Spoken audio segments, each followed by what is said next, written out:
Yeah. So, right. Okay. Good morning, class.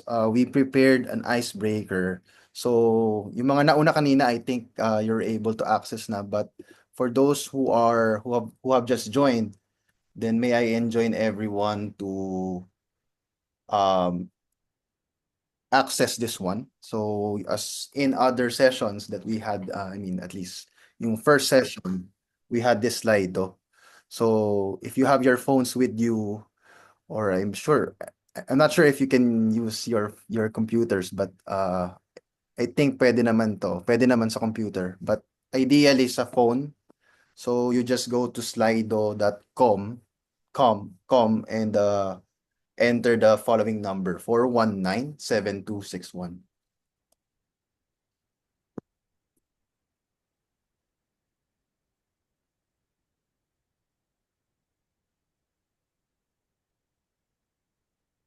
So we just prepared this Slido because we want us to be on the same page. We're gonna be asking few questions with regard to your progress, as well as if you have any questions regarding our course. So yeah, but before anything else, of course, we want to um, know kamusta kayo. I, uh, na-access nyo na ba? I'm not sure if this is working na.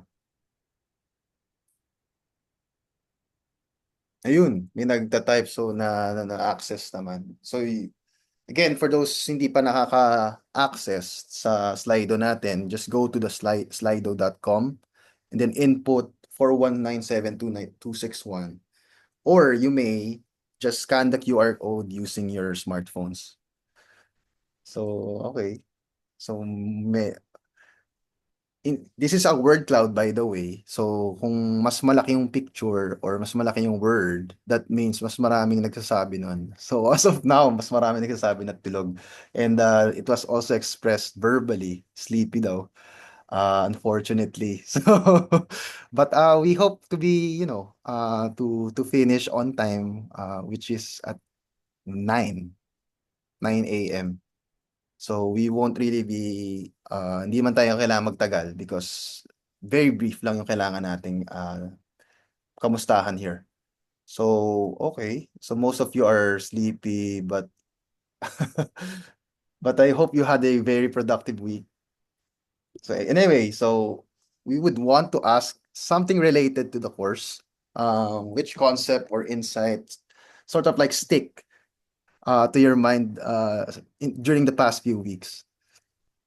So, di na magkakaalaman kung nagbabasa tayo. Anyway, I'm sure you do, but there is always something na na may isang, I mean, sa lahat ng klase, di ba, usually may iilang concepts na talagang nagre-resonate sa inyo. Okay, state intervention. Sino nagsabi nun? Why state intervention? Type. May nagtatype pa po. Ayun, may chat box naman. Ayun, yeah, opo. You can also Pag kasi may follow-up kasi si Sir LA, why state intervention daw. yeah, policy is an expression of intervention of the state, di ba? Uh, and of course, if hindi ka naman intervene, I mean, the state that does not intervene, that's also an expression of policy. Judicial activism. I'm sure may mga abogado tayo here, like Attorney Shai, di ba? So, and it's in some law schools medyo frowned upon tong judicial activism, but uh, perhaps at UP, medyo they want scholar, medyo alam mo yung activist yung judiciary. So, okay, right sizing. So, what about right sizing? Policy entrepreneurs, very important in Kingston's multiple streams. Okay, okay, maraming judiciary kasi baby, ito yung isa sa pinaka-latest. So, ito yung mga naaalala dahil ito yung pinaka-recent, no? How about others? Baka ngayon pa lang kayo magbubukas ng portal. Okay, so seems na maraming Maraming into state intervention. Okay. State capacity. Okay. So, actually, just yung mga estudyante ako na undergrad and graduate that whenever they remember me, they remember state capacity. So, okay, nakakatuwa naman na nag-stick yung state capacity to some of you. Implementation capacity, right? Okay. So, as by now, we should know that, policy design is very important. So that's the scope of other PA courses or PM courses. But of course, equally important yung how the state or the government or even your local authority could implement the policy. So medyo moot and academic yung ano eh. I mean, moot if maganda yung design pero hindi naman capacity wala namang capacity yung agency mo. So equally important na tignan din yung capacity ng implementation. So, all right. Sige, we can move on given in the interest of time. So, we would like to ask na ano bang may mga issues ba kayo in terms of learning for the past few weeks? So, of course, busy tayo, I'm sure. Many, if not all, are working eh, di ba? Given this is a part-time program. Pare-pareho tayo. Work, school, life balance. Okay. Work, school, life, schedule, time management. Mhm. So do you find the readings just enough or di ba? Or masyadong marami? You can express that so we can in a way adjust and try to look for uh, a more concise reading. But as graduate students kasi ewan ko, may expectation na we are readers. So more or less minimum yun 50 pages. Medyo konti nga yun eh. Pero as much as possible, we want to have that kind of, number of pages, 50 to 100 per week. Okay, keeping up to date with Sa ground. PA pa naman, maraming readings din kahit undergrad. Yes, opo, yeah, that's true. So, yeah, nung estudyante ako, isang course pa lang yun. Tapos, maraming course, 5 courses per semester at minimum. So, around, we're churning 300 pages per week. So, it's a good training actually. Di ba? Mm. Naalala ko yung mga students ko sa undergrad sa NCPAG, ganun, ang dadaming readings talaga. Chat. May nag-chat po, love the selection, not difficult to understand. I see. Okay, that's great. We're happy to hear that Yes. that some appreciate the readings that we collated. Information overload. Okay, so I guess this is the time to synthesize things eh. So if you have questions with regard to the course or on how to, simplify the way we think about policy process, then this is the time. So, okay, we can already move on from 1 to 5 with 5 being the most complete. How would you rate the progress of your FMA 2 and 3? So have you started convening your group? So this is in a way also a reminder that we should convene as early as before.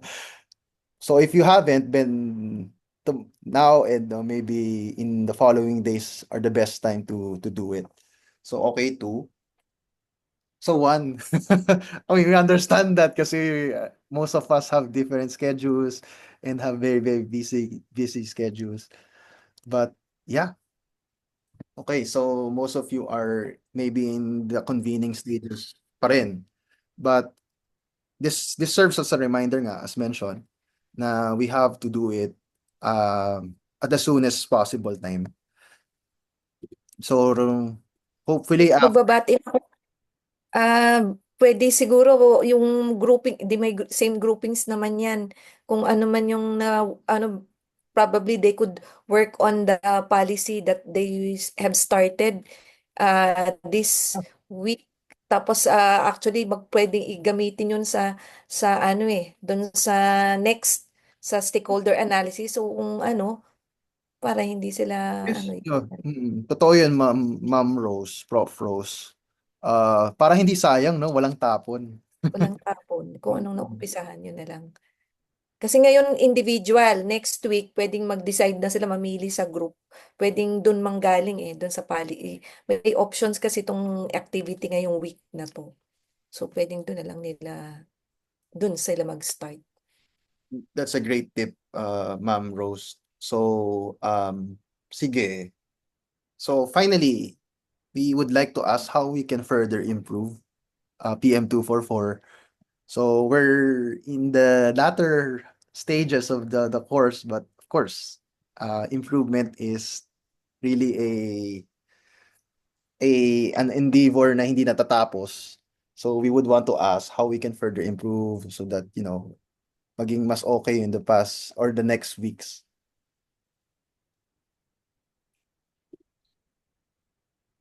Okay. So, May nagta-type, dalawa. that type. Walang ano to. Okay lang kahit anong sabihin nyo. Hindi namin, walang personalan dito. It's just that we also want to improve. That's why we're asking this. And Ako, anonym, aminado ko, yung last hindi na palabas yung reply kaya pala kasi na hyperlink. Pasensya na kayo. Medyo na-overlook. Kaya hindi kayo naka-reply agad. and it's great that the students are also proactive din, 'di ba, ma'am? Na they are telling us kung ano yung dapat pang baguhin or ano yung pagkakamali because that's how policy works or Yes. how it should work. 'Di ba, may constant dynamic interaction between the two, check and balance, and the goal is to really improve the outcome. Yeah. So, in a way, we are simulating policy process. So, okay, may nahiyang sumagot. So, isa na lang. Ito na lang yung tatlo uli. Okay. So, sige, include summary with readings with key points. Okay. So, yung study guide, actually, it's not necessarily a summary, but will give you the main things that you need to look for. So, but of course, sige, pwede natin incorporate. Actually, oo nga, yung study guide, it will give you a focus Hmm. on on the readings. Hindi naman kasi baka akala nyo overwhelming, pero pag nabasa nyo yung yung study guide, makikita nyo kung ano yung anong basic ng readings. Hmm. At the same time, yung mga video na na-collate din natin, it sort of like gives you the summary. Ang nakikita ko namin kasing issue with, or at least in my case, pag sinabi na agad yung summary, baka yung summary na lang yung basahin. Kaya, oo. So naging problema ko yan sa ibang kurso na when we do summary, then yun na lang yung binabasa. So wala na masyadong incentive. So ang idea dyan, ideally, okay, we give you the resources, we guide you with the questions that needs to be answered. Then you try to, while reading the resources, ikaw na yung gumawa ng summary. So nare-review kayo. At least yun yung ideal setup in my mind. But sige, tignan natin kung pwedeng malagyan yung summary. But hopefully hindi leading masyado yung mga summary na gagawin. Okay.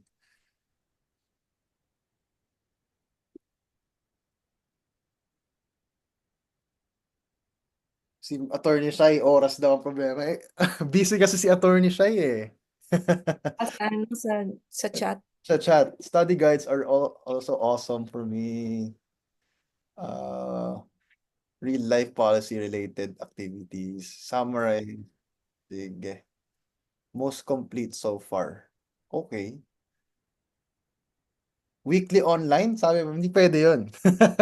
We are doing an ODEL modality here at UPOU. So, as much as we want to, but we are constrained by that. As well as, of course, busy rin kayo. So, we understand that. So, UPOU designs this course to be this way or our program to be in this way. Okay. Actually, yung experiences, makikita nyo yun dun sa ano, mga activities at the end. Merong ano talaga, actual real life application. Siguro we are still papasok pa lang tayo sa pinaka-application talaga ng course because FMAs 2 and 3 are really about reality. Hindi na to theoretical. So we're gonna be applying the theory to the real world. For example, in FMA 3, we are advocating, I mean, we will be writing something for advocacy. So we're gonna be planning for advocacy. And, advocacy is really about reality, changing things in the real world. So, all right. Okay, these are all noted. We'll be discussing these after the class, along with Mom Rose. But we appreciate, of course, you giving inputs on how we can further the course. So, sige. For now, we're gonna be going back to the reminders. So, it will be Mom Rose na magdi-discuss siguro nito given that she prepared something as well, di ba? All right. So, yeah. Actually, reminders to nung past kasi baka nabasa nyo ba yon na yung pinaka-recent kasi sana naman nyo yun para makamove kayo forward dun sa susunod na topic. Stakeholder, very much related yung topic na yun. So, generally, makikita nyo akala nyo maraming readings, pero review lang naman yan yung sa start, more on ano yung mga development strategies and goals, yung SDGs, PDP, so mga frameworks, development frameworks, UN organizations, tapos medyo situation analysis, yung coming from World Economic Forum, that will actually help you in actually contextualizing your proposals. So, yung unang ano, more on development goals, second is actually yung global environmental situation. So, kahit ano yan, may mga videos, and then yung fourth, actually, ano na yan? Yan na yung activity, actually, yung forum last time about interventionist policies, actually. And after that, yung susunod na discussion sa stakeholder analysis about uh, the theories of change and policy. So, related to that. Pero before that, I'd like to ask you, what is the purpose of state intervention? Or sa chat box, can you answer? Why is there a need for government intervention? Just a review. Can you write on the chat box? Okay. Sir LA, ay, ako lang pala yung may direct, may everyone. Yeah. Can you write, why do we need state or interventionist policies or policy reforms?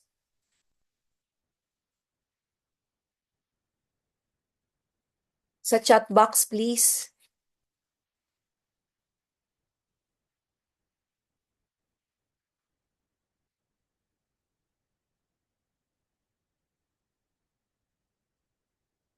Walang class. Yeah. Okay, that's true. Government failures. Uh, yeah, the main goal is actually to, yeah, efficient allocation of resources, primary role of the government, particularly in ensuring the effective delivery of programs to the population of the country. So, finally, what kind of intervention for you, kung just to test your readings? Ay, may isa pa dito. Economy, societies, and global conditions evolve. What worked a decade ago, of course, we have to align to the present situation, contextualize the policies, and there are new needs, emerging needs of the current situation. And then what kind of intervention do you think is the most ideal? If you have gone through the reading on the different approaches on state interventions, what do you think is the most ideal?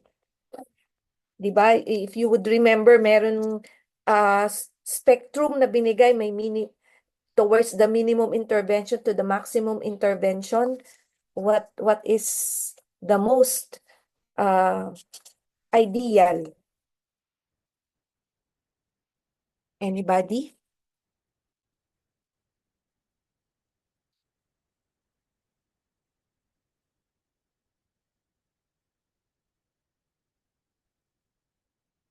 Kasi papunta na tayo doon sa ano actually before advocacy yung stakeholder analysis, but do sa stakeholder analysis we have in mind ano yung policy we can reform or repeal a particular policy. So what do you think? uh is it more on the minimum intervention or the maximum intervention? May guess, wild guess.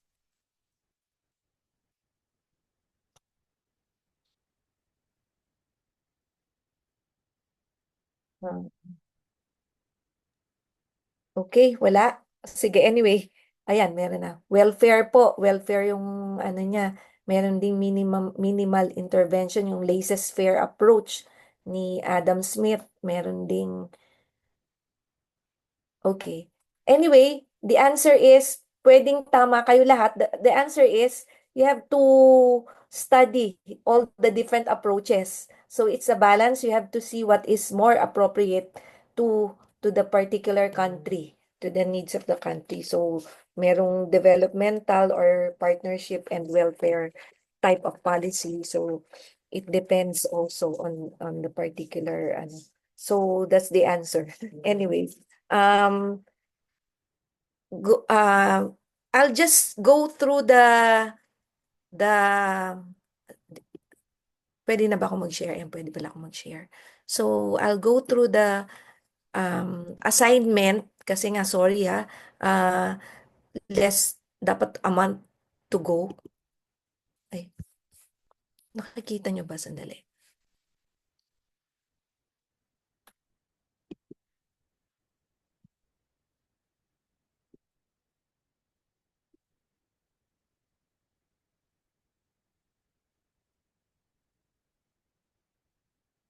Okay, actually, ang magiging reference natin, simple lang kasi we'll just be doing uh, the policy, the stakeholder analysis na na actually it's yung generally common type of stakeholder analysis being used in the industry kasi meron naman tayong, will not go into the yung mga complicated ones. So what we'll be doing is actually use this common analysis sa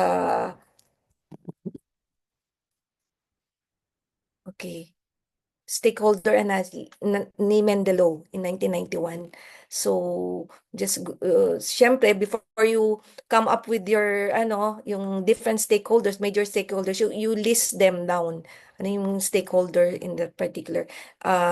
You'll be given actually you can uh work on what you have done in this forum. 'Di ba you were given 9 policies, local and um, global, yung mga hot which are actually part of the hot topics and in recently. So kasama din yung ICC. So yung mga policies na yon. So you can go over that. Individual kasi yung forum, maikli lang, 2 paragraphs, and then you can decide among yourselves, group, if you will be working on a particular policy, and then what you'll be doing is just ano lang, hindi naman ng detailed analysis, but just looking at the policy, you can actually propose for a reform or repeal or actually um, substitution of the policy. So just list who will be in that proposal who are involved, the national, local, community, or just like this, and then you identify the who are responsible. They are responsible for what, and then ito yon yung you have to just identify which anyway, I'll be giving you the reference. Very short lang siya. Uh, Power, actually, it's actually identifying the extent of the power or the influence of the stakeholder as well as the interest or involvement. Um, so, parang ganito yung stakeholder mapping. May quadrants. Pag mataas yung influence or power, dito siya sa bandang right, left, and then kung bandang taas, but pag mataas yung interest, so probably high power, high influence, high interest, dito siya sa pinaka rightmost top quadrant, and then you can just sila yung talagang mag who will support the policy. That's why you manage them closely, and then kung they have high interest but they have low influence, you just continue to keep them informed.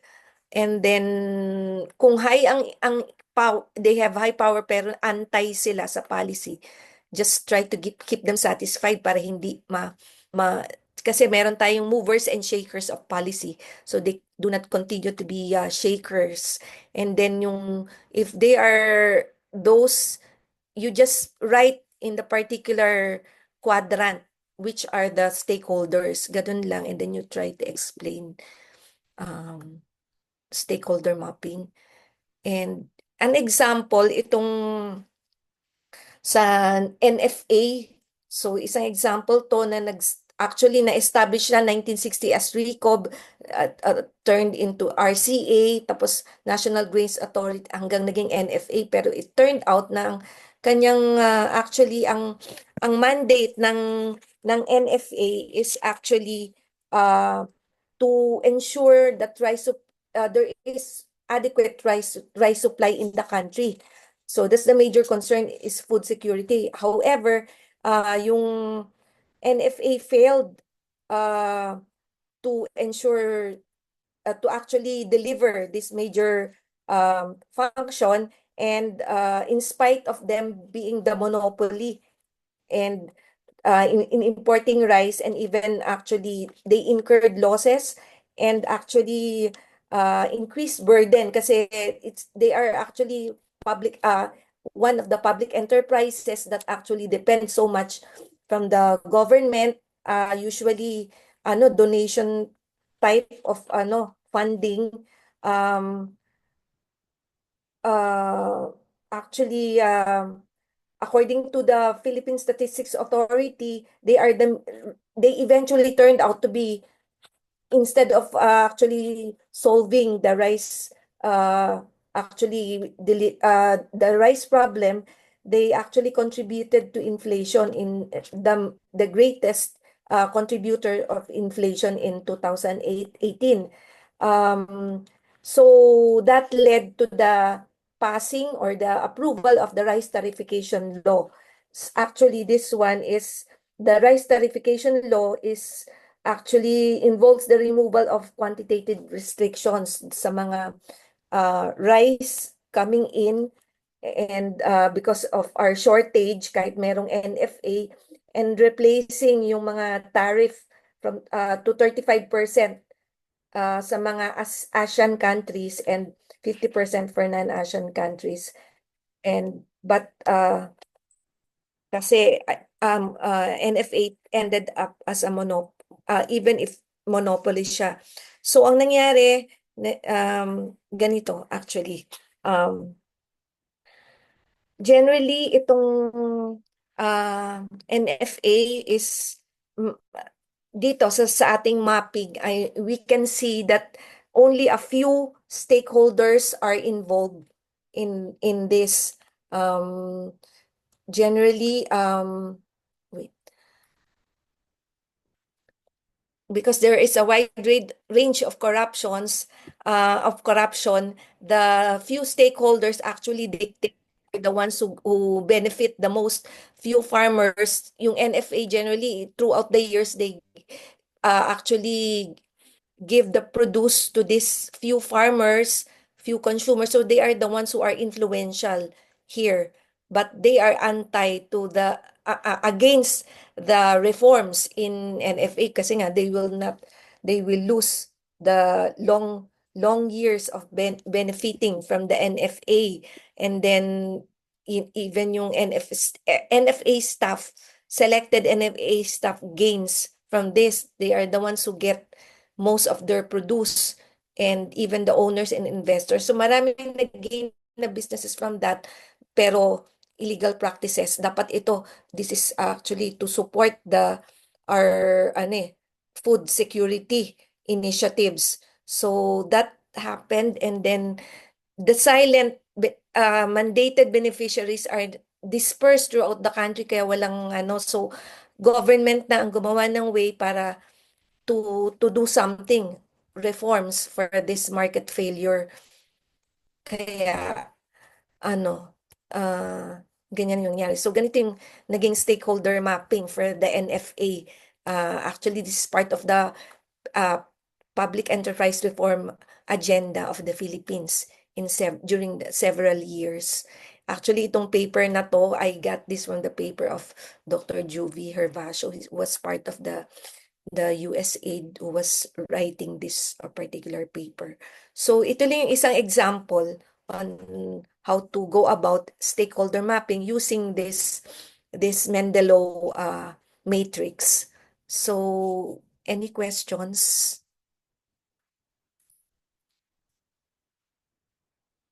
Anyway, I'll give you instruction, detailed instruction in the course site. So you'll just have the same groupings, then you can work on the policy that you chose in the forum this week. So of course, that's individual. You can just discuss among yourselves by group which policy you'll be working on. But of course, you are free to actually work on other policy that is actually more familiar with you, or you've been working with throughout the years. So that's it. So I'll Now, just may I ask a question in relation to the example that you just showed us? Yung sa NFE. yeah. I'm not very scholarly po kasi sa ano no sa public policy, but I'm trying to because of my position right now. Ma'am, yung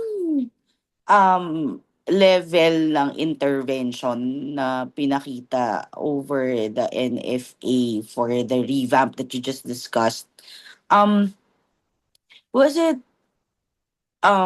did it include um a focus on research and development? Yeah, may research and development na nangyari dyan. Pero sobrang, ang tagal niyan, matagal Minimal. nang pinlano yung mga app na yan. Oo, Ang matagal na. nakikita ko Pero, kasing yun, problem, at least in the transport industry right now, no, where I am, it's really people leading a policy that they don't really understand. And it's and in the Philippines, I think the issue really is that we don't we don't listen to those who actually know what they're doing. Ay, mm. yun. So, Nag-agree naman yung actually, isang. what you yeah, that's true. So your actually your observation can be part of you can consider that when you do this analysis, and then on to the advocacy part of promoting your proposal. Thank you, ma'am. I just wanted to know because, like, I think it cuts across the what I'm observing from my position right now. I think it cuts across all our government agencies. That's But why I asked. That's why I was just curious po dun sa NFA presentation niyo. Thank you, ma'am. Salamat po. to Shayan, if may I know what agency are you connected with? Are you with the Land Transportation Office or what? Or Philippine National Railways, ma'am. okay. So you have data. It's good that your discussion will be better backed by data. So evidence-based over mere perception or yeah. If you can get hold and yeah. Anyway, dito sa next ano natin is not that strict because of the limited time. So whatever you can get from desk research data, it's okay. So anyway, the details of the activity will be given to you later. Okay, this weekend. Okay, that's all. Sir LA, you want to add? Teka, ano ba ako? Tapos na ba ako stop share? Sorry. Yeah. Wag- Ayan, ma'am. All right. Siguro, just to add to the discussion, I want to play a devil's advocate. I don't think, I mean, that's your experience. So, I think valid yan. Kasi observation talaga yan. But I do not think all, uh, or paano ba sabihin? I want to be diplomatic. Siguro sometimes they do know, sometimes they do not know. And in this course, we're dealing with interest. So maybe they have different interest um, as compared to the what is rational. So okay, this is the way to go. But many politicians, many of the policy elites do not do this because it runs counter to their interest. So probably alam naman nila yung solusyon, but it's just so happened that matatamaan yung economic interest nila. So that's one part of the equation. But of course, yung knowledge nila would really come into play din talaga. But I want to believe that these people are marunong naman eh. Alam naman nila. So, yeah, and very, very frustrating because how can we really push something that really is contrary to what they want? So this is where policy advocacy come into play. So ito na, parang we are in a way sort of like synthesizing our learnings. But I prepared a Yes. bit of slide. Uh, And of course, that's important also for you to balance things by doing a stakeholder analysis. So yeah. different voices, different Mm. points of views. Yeah, for sure. Yung stakeholder analysis is actually used by a lot of NGOs to further, and of course the lobbyists even in the United States. So talagang very technical sila on this and they know how to do this. So that's alam nila kung sino yung lalapitan and how that person can champion their ideas and their agenda. So in the Philippines, not so much but we're starting and I feel naman hopefully, 'di ba, maraming makaalam nito so that we can organize how we do advocacy. So I guess I prepared a bit of slide just in a way to just synthesize what has been discussed so far. So by now we should know that, policy process is not really about what and what should, but how and why. So, tiyatanong natin here sa kurso natin as I often repeated na bakit hindi nangyayari ang isang polisiya. So, related to sa tanong kanina 'di ba na alam naman siguro ng ibang mga politicians or maybe some do not. But if alam nila bakit hindi nila ginagawa. So, ito yung kurso na yun. So, now we see that a lot of actors from different levels have different interests and agenda. So, for example, we have the supranational, the multilateral. We have for example, these are the World Bank, IMF, ASEAN, ADB, etc., AIIB, you name it. All the international bodies and the multilateral bodies, and even of course the bilateral, yung mga foreign countries are here. So this affects those in the box. So in the policy literature, this is called the black box of sa, di ba, sa systems thinking. So of course, the black box is also somehow influenced by those domestic actors. For example, yung mga aktivista natin, mga media, academia, you name it, all the actors domestically, whether in the local government or local communities, on national level, etc., would really influence the black box. So inside the black box, nagkakaroon din ng tunggalian. So this is what we call bureaucratic politics in political science. So iba yung opinion ng LGU, iba yung opinion ng ibang ahensya, iba yung opinion ni presidente, iba yung opinion ng legislative, and of course judiciary. So all of them have a say in the process. So ganito ka-dynamic yung process, and that's why we need to organize our thinking. So that's why meron din tayong mga theory just to simplify this chaos that we have. Siguro, just to give you an example, yung supranational, how does, the international body, bilateral, multilateral, affect domestic policy making? Makita natin to, of course, in the rice tariffication law in relation to what has been discussed so far in sa NFA.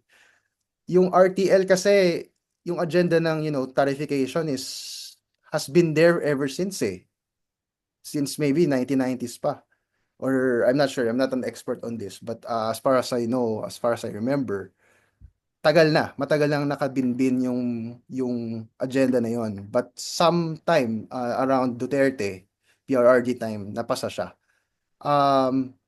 It was triggered by a lot of factors. For example, yung commitment natin sa World Trade Organization and ASEAN. So gusto nila na, we open, liberalize our agricultural sector. And for the longest time, we have been, doing, Protectionist. we are restricting the importation of, or the liberalization of the rice sector. So itong mga bodies na to, together with other domestic bodies or, stakeholders, like for example, in the academia, in the UP School of Econ, they are pushing for the RTL, the rice tariffication law. So, nagkataon na nagkaroon ng crisis. Tumaas kasi yung presyo, di ba, around that time. That's why nagkaroon, okay, we have the policy, we have the solution. We have, what is this? We have the problem of, rice, constant insecurity in the rice sector. And then nagkaroon ng perfect timing. So, that is where the politics will come into play. So yung agenda ng politicians as well as meron na tayong mga solusyon, may problema tayo, may solusyon, tas yung politics natin are perfect. Those all come into play to open up the policy window as what, King Don call it. So napasa yung RTL. So yun yung storya nun. So whether or not ideal yung policy na yan, that is up for, scholars, researchers, the farmers, and other sectors, the government to determine. But ayun yung storya. Nagkaroon ng window because of all those elements being, kumbaga, perfect timing. So SAP, ayoko na sigurong discuss yan, but in the 1990s, nagkaroon din ng perfect timing, 80s and 90s, yung Structural Adjustment Program ng World Bank and the International Monetary Fund, or the Washington group, the Washington so, hindi man group or agency, but the institutions in Washington DC, are pushing for the structural adjustment program in the Philippines that happened in the early 1980s and was continued around 1990s. So, perfect timing din kasi nagkaroon ng political crisis like, the assassination of Benigno Aquino Jr., that triggered the People Power Revolution. Tapos nagkaroon ng economic crisis that sort of mobilized people. So, all come into play, and then the other bodies we're pushing this solution to the Philippines. And na-consider yan because, yun nga, nag-open up yung policy window. So again, that's using the theory of kingdom pala. So that's how we apply kingdom in those two examples. So here we are trying to advance the what I call the culmination of the policy process theory. So I've read this paper by John, and sort of like he said that, policy process, some of the policy theories are very descriptive and sort of like overlook yung contribution ng other discipline. For example, political economy. So he felt that, political economy is a way to harmonize all the theories. So that's why, in one of our FMAs, PE din talaga yung ano natin. The political economy yung isa sa mga output. So yeah, what is political economy? Basically, it's just a way of thinking. So, nag-discuss na nga ito ni Ma'am Ni-touch na to ni Ma'am by dealing with the interest. So, ano yung interest ng rice traders? Ano yung interest ng rice, the farmers? So, if I am a farmer, then I would want maximum profit for my production, di ba? So, how can we do that? By closing the market. So, ayun yung agenda ng rice traders. But as a consumer, iba rin yung gusto natin. Mas gusto natin ng mas murang rice. So how do the government balance that? So that is a subject of a lot of feasibility studies as well as of PE analysis, political economy analysis. So again, just to give you an introduction of what is to come in the following weeks. PE has something to do with these three: ideas, institutions, and ideas. I mean, ideas, institutions, and interest. So yung interest na nabanggit na yan ni Ma'am. But ideas, medyo mahirap i-quantify ito, but it is somehow related to the narrative framework that we discussed in the previous week. Yung ideas is yung paniniwala. LA yung sa narrative framework at saka yung yung narrative, the policy narrative at saka advocacy coalition framework will be incorporated in the stakeholder analysis Yes. module. Yes. Yeah, okay. Sige, ma'am. So, sana ba ako? I forgot. Ideas. So, yeah, it's all about narratives. Ano ba yung pinaniniwalaan ng isang policy decision maker? For example, how do they frame a certain policy or a certain problem? For example, in the case of drug war, we already gave this as an example.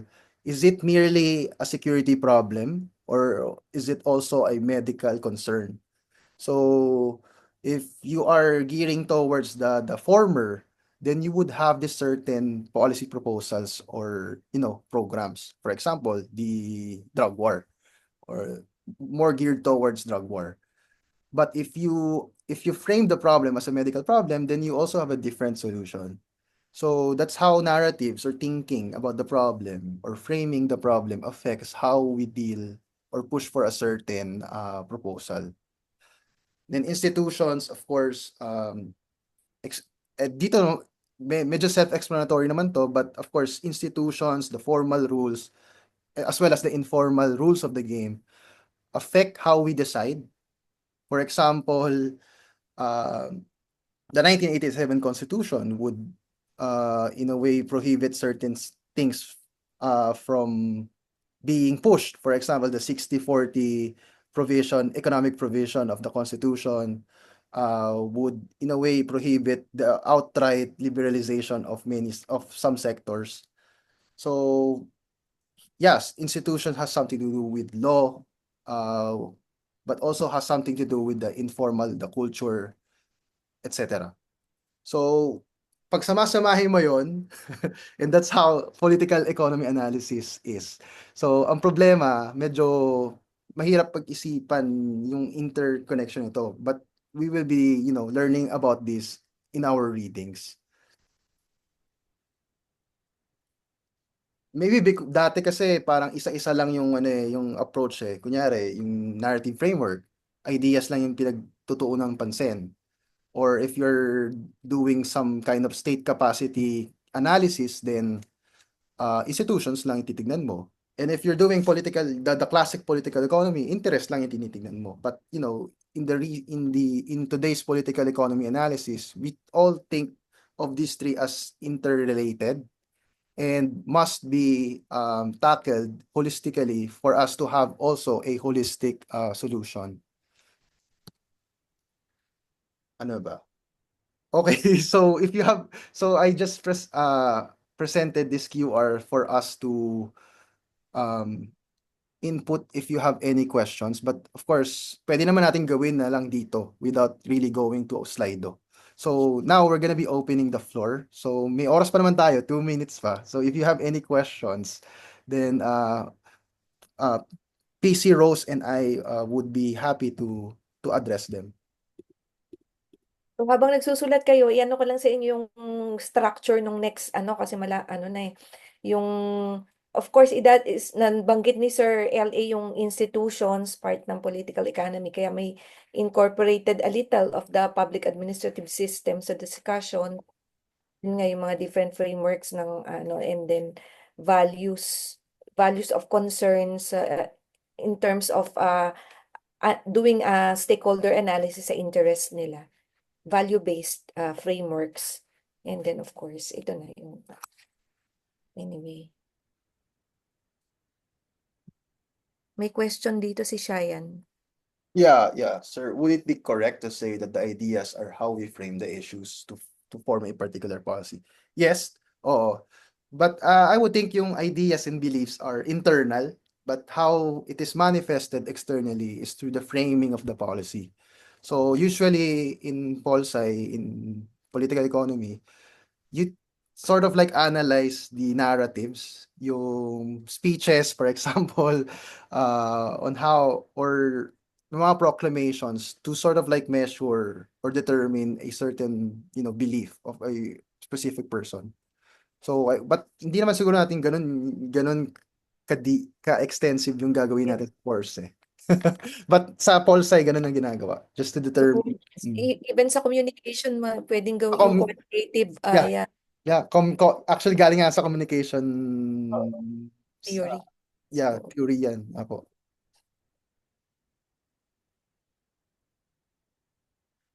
may question pa kayo? Feeling ko, may nabasa ko, feeling ko more of a personal choice. Yes, oo naman. Siguro may interest ako, di ba? Siyempre, as a politician, gusto kong yumaman. Kasi, gusto kong ng resources for me to run. So may structural ano din eh, factor pa rin eh. So in other countries na iba yung institution, that sort of like discipline them to do certain activity or not do a certain activity. So institutions would affect you, but of course may agency pa rin involved on the part of the actor.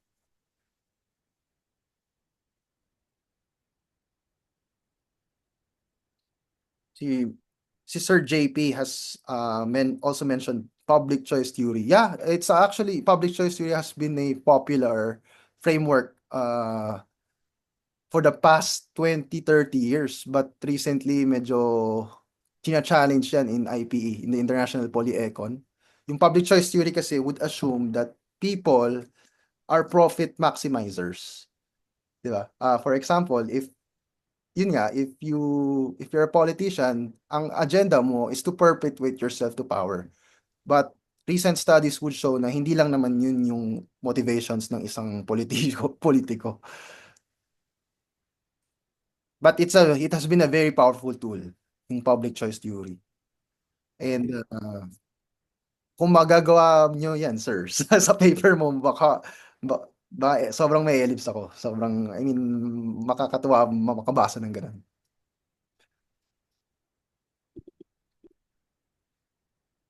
Any more questions? If none, then Prof. Rose, you have any final words? Basta huwag kayo ma-overwhelm kung merong just ang importante diyan, read the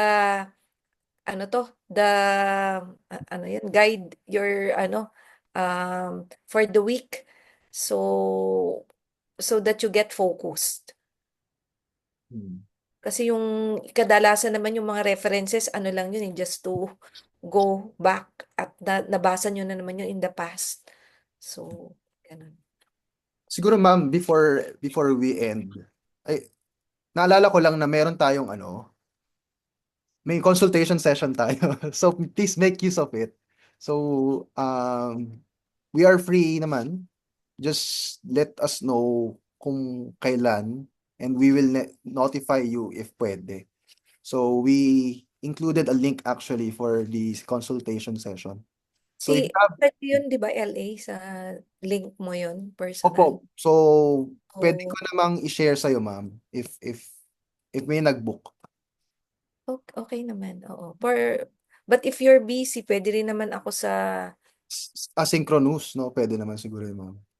asynchronous, oo, di ba, sa email, Any or actually, we're core site, di ba pwede kayo chat doon sa core site? yes, pwede rin po yan.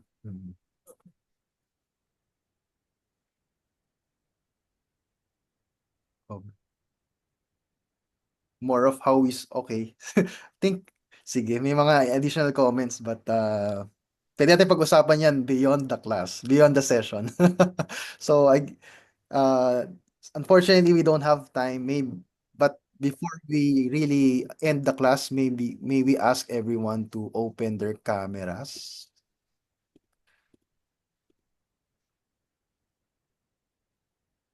Yan. So, tayo, photo op. So, I guess, isang lang ba to panel, isang panel lang. Yes, isang panel. 1, 2, 3. 23 students have attended the class. Okay, sige. Unfortunately, may watermark no? Sorry kasi ang Oo, nagamit ko dito yung ko dati, yung email ko talaga sa UP, may watermark talaga siya. okay. Probably I'll try, mahirap kasi, hindi, anyway, next time. Sige po. I'll be counting in 3, 2, 1, smile. May biglang pumasok. Sige, one more. In 3, 2, 1, smile. Okay. Salamat po for attending, ma'am. Sir LA, can you, stay also? Sige po, opo. Okay, gagawin ka ba? Wala naman, ma'am. All right. I'm Okay. Bye. a class is adjourned po and we can go. So enjoy po the weekend. Thank you po. Thank you, sir, ma'am. Thank you, Happy Prof. weekend.